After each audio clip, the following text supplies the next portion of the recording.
saya merekomendasikan Ibu Kepala Sekolah untuk lebih humanis, Ibu Kepala Sekolah untuk lebih mengeluarkan kata-kata yang bijak.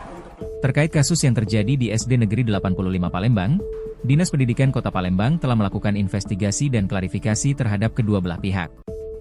Hasil investigasi tersebut, Disdik Palembang menyebut kedua belah pihak sudah dimediasi dan sepakat untuk menyelesaikan masalah secara baik-baik. Meski begitu, Disdik Palembang memberikan peringatan kepada Kepala SD Negeri 85 Palembang, dan meminta untuk menjalankan rekomendasi yang diberikan. Rekomendasi tersebut diantaranya, pengembalian gaji yang dipotong, menghapuskan pegawai yang tidak terdaftar, serta membongkar kantin yang dinilai merusak estetika. Jika rekomendasi tersebut tidak dijalankan, maka Disdik Palembang akan langsung memutasi Kepala SD Negeri 85 Palembang.